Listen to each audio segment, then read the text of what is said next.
Hello and welcome to another episode of Latitude.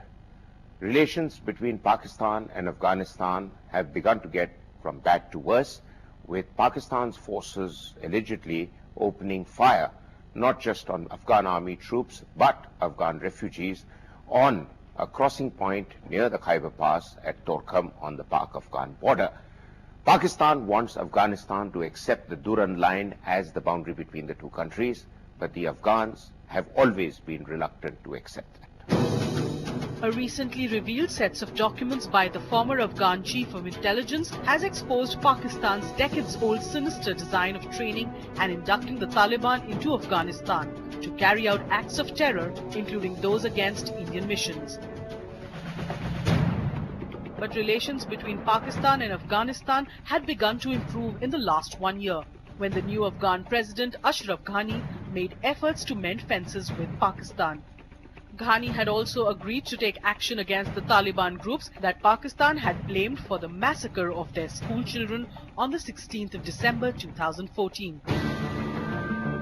The Afghan-Pak border is 1,500 miles long as demarcated by the British, with Iran in the south and extending to the bottom of Central Asia, known as the Durand Line, effectively a porous border with a few prominent crossing points like Chaman in Baluchistan and Torkham near Peshawar. Pakistan therefore decided to create a border checkpoint at Torkham to stall the movement of Afghans into Peshawar. This led to huge resistance by the Afghan army, which Pakistan claims for opening fire on Pakistani troops, leading in turn to massive military retaliation by the Pakistan army with artillery, tanks and mortars. Pakistan deeply resents India's growing footprint in Afghanistan, with Prime Minister Modi having earlier inaugurated the Afghan Parliament building, more recently a dam in Herat, and multiple schools, hospitals and road networks. The hostility between Pakistan and Afghanistan has become worse ever since the Indian government presented 3 Mi-25 attack helicopters to the Afghan forces, which makes it easy for them to target Pakistan-sponsored Taliban insurgents. And to look at an issue which has enormous implications for South Asia and for India, which is increasingly a big player in Afghanistan, we have two experts who know both Pakistan and Afghanistan rather well. We have with us Mr. Jayant Prasad, who was formerly India's ambassador to Afghanistan and is currently the director of the Institute of Defense Studies and Analysis. And we have Mr. G. Parthasarathy, well-known commentator and former Indian High Commissioner to Pakistan. Mr. Parthasarathy, sir, I'd like to begin with you. The problem, as I see it, is essentially about Pakistan wanting to impose its version of the boundary on the Afghans, primarily the Durand Line. But as we all know, the Durand Line was another line drawn by the British on the map, and it has families and populations that have been separated for decades. And certainly the Pashtun population doesn't accept the Durand Line, nor does Kabul. Well, let us look at the broader issue. The broader issue is that there are about 3 million, I suppose, refugees who came in from the 80s from Afghanistan to Pakistan. Most of them, or two-thirds of them, living in the border, and the rest spread out across Pakistan. And in addition, Pakistan, by its military operations in the northwest frontier tribal areas bordering Afghanistan, has forced another 1.8 million Pashtuns to flee. So in effect, the Pashtuns are dispersed. The other thing we have to bear in mind, Maruf, is that no Pashtun, whether on the other side or in Afghanistan or Pakistan to start with, accepted the border as they got it in independence. That was imposed by the British in 1893, the Durand Line. Pashtuns regard the entire territory of the northwest frontier province, a part of Baluchistan, extending up to Attock on the banks of the Indus, as a part of a Pashtun homeland. As a recent statement by... No, and recently Mahmud Khan Achakzai, who's a very respected Pakistan politician on, they say, on this issue being very similar to Badshah Khan, when Pakistan threatened to send back the Afghan refugees, this person who's been a Pakistan member of parliament issued a statement from Afghanistan saying that how can you throw out somebody from our own homeland, that our traditional border has been up to the river Indus and in Balochistan. This is all the homeland of Pashtuns. And I say, if there's no question of anybody returning from this homeland of theirs to another part. Right. More importantly, those Pashtuns who have been settled outside this province, they can't be sent out of Pakistan. If they come back in this direction, we will accommodate them in this area. Interesting. Mr. Jain Prasad, sir, you obviously know Afghanistan well and also know Pakistan well, and now in your role, you're looking at the entire region very closely. It is said that in the last 12 months, Pakistan-Afghanistan relations have gone from a high to a low. Absolutely. In terms of President Ashraf Ghani trying to do the other thing that his predecessor wasn't doing, that is kowtowing to the Pakistanis in some way. He's made friendly gestures towards Pakistan, but Pakistan's agenda, as we've seen always, is very self-centered.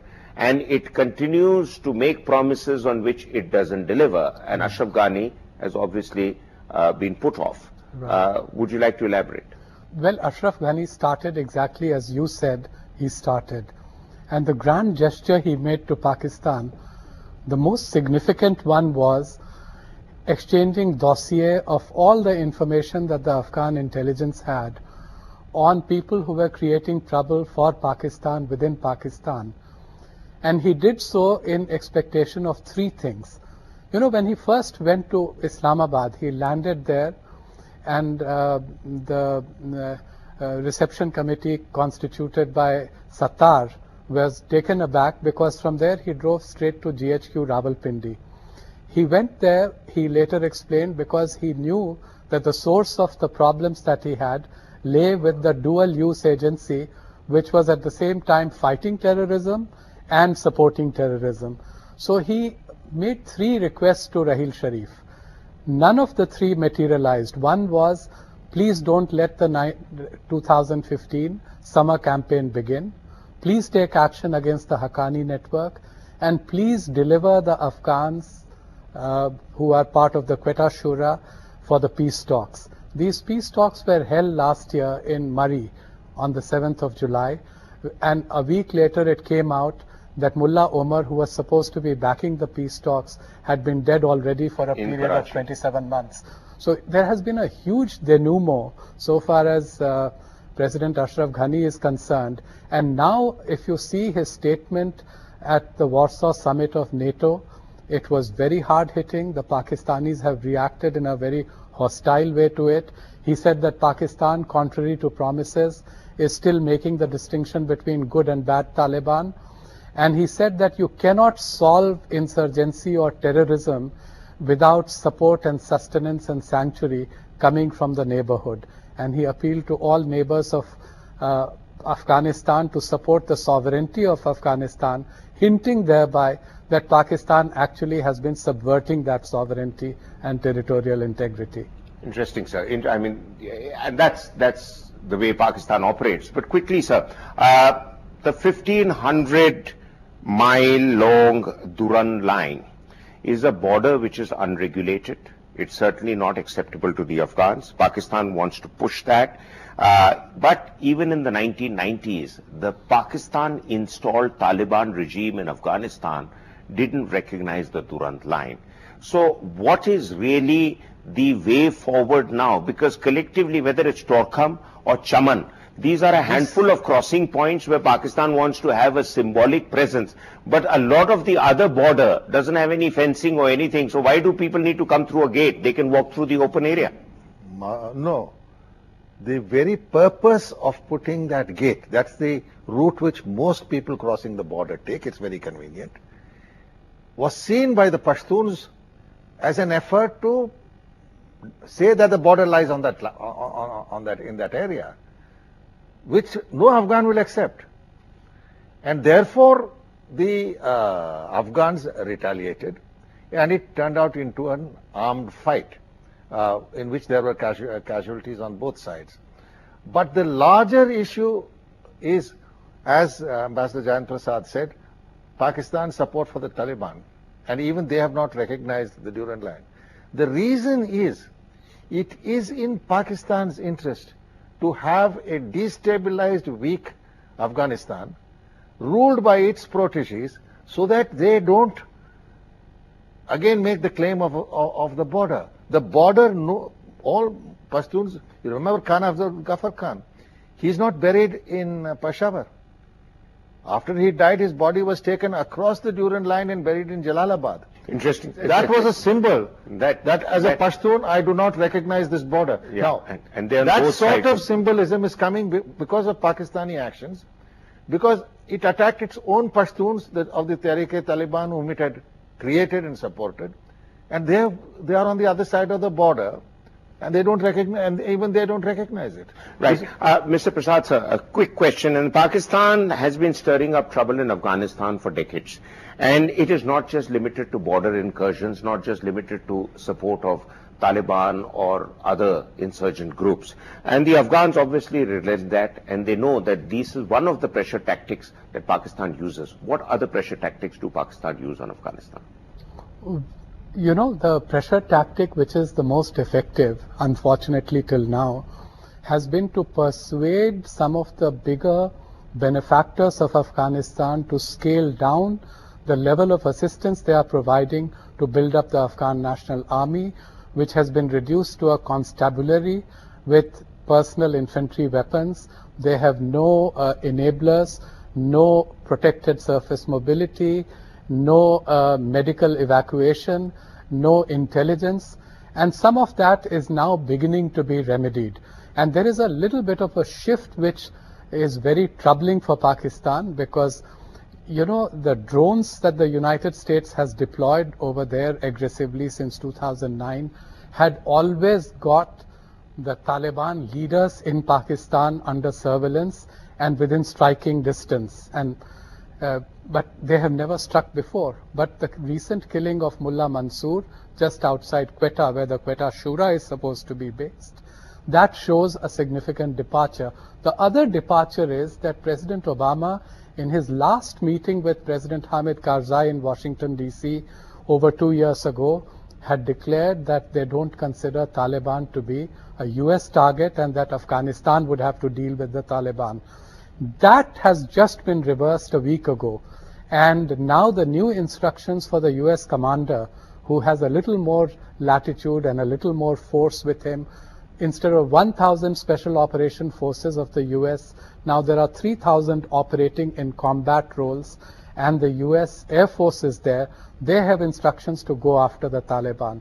So they are beginning to feel the pressure. Tide is turning against Pakistan, and exactly. We'll be back after a break to look at not just the pressures that will be further built up on Pakistan, but the strategic implications of what is happening there, and what and how it can impact on India's policy in Afghanistan. But that after a break.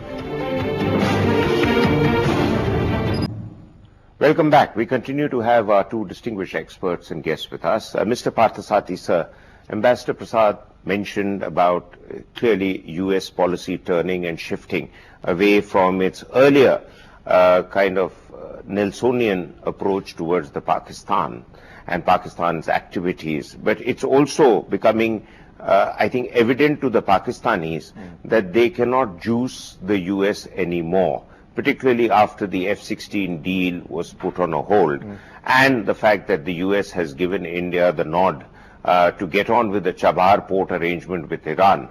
Pakistan, as you know and you've often commented, has also upset the Iranians to no end. So clearly Pakistan is getting boxed more and more into problems of its own making. How do you see the whole story unfolding? There is an interesting point. I have never seen Pakistan so isolated.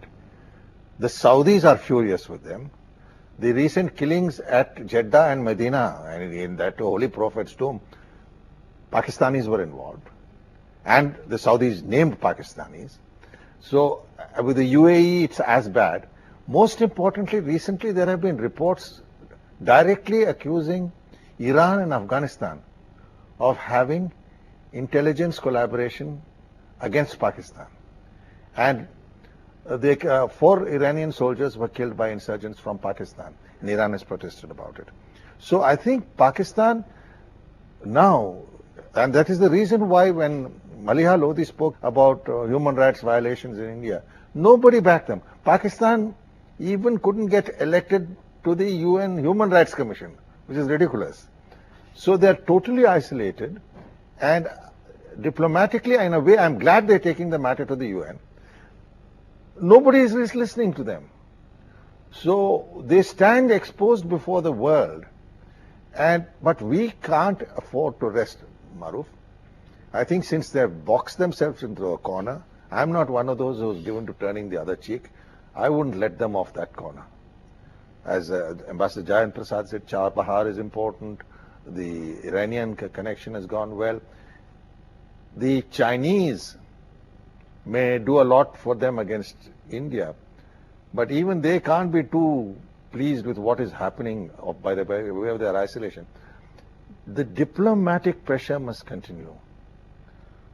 So that, and I think we're doing a good job of it at the present moment.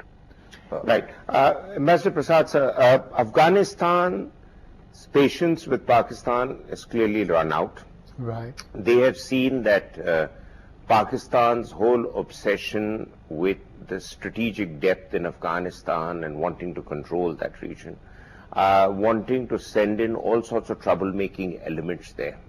And as Ambassador Parthasarathy has brought out, that pushback refugees, my figures are 1.6 million refugees formally, 1.5 million refugees informally, and if you count the people who've been bombed out of Waziristan, the local population, then you're looking at a figure in close to 5 million. Obviously, all 5 million are not going to go into Afghanistan, but for a country with a population of about 28 million, even 2 million extra would be a 10% increase, and they are fighting for resources. So where do you see Afghanistan now using all the goodwill that is there for Afghanistan in the world and putting Pakistan on additional pressure? They are going to continue to be under greater and greater pressure. They means Pakistan. The Pakistanis, because you mentioned the case of the refugees. You mentioned the case of the bad blood that exists today between Afghanistan and Pakistan. It actually needn't be so, because the two peoples are very close. There is a bonding factor. There are Pashtuns on both sides of the borders. Actually, 2/3 of the Pashtuns live in Pakistan and only 1/3 live in Afghanistan. And many Pakistani and Afghan leaders have said that the two countries are like conjoined twins. Now, when it was very interesting to hear Ambassador Parthasarathy on the Durand Line, I recall that when Mullah Omar was the ruler in Afghanistan during the Taliban days in Kandahar, there were emissaries sent from Pakistan to get him, who had been supported by Pakistan so much, to begin to acknowledge the Durand Line. And he scolded the emissaries and sent them off, because he said, shame on you to come and talk to a brother about a border. There are no borders between brothers. And just to recall, in 1948, when Pakistan, soon after its creation, went to the UN, as a successor state, we became members of the UN, they had to apply. There was one country in the world that opposed that application, that was Afghanistan. And in 1949, there was a Loya Jirga, which is an assembly of elders, which is the basis on which the Afghan constitution was created. The 1949 Loya Jirga categorically repudiated the Durand Line. And in 1961, the border was shut down between the two countries because of clashes. And now, and twice before, diplomatic relations have been affected between the two sides. The Pakistani mission in Kabul has been totally burnt down in the past by an Afghan angry crowd over this issue. So there are huge problems between the two. Interesting. I mean, very interesting facts you brought out. Ambassador Parthasarathy, sir, Pakistan has resorted to artillery, mortar and tank firing when they were stopped by the Afghans in building the gate at Torkham.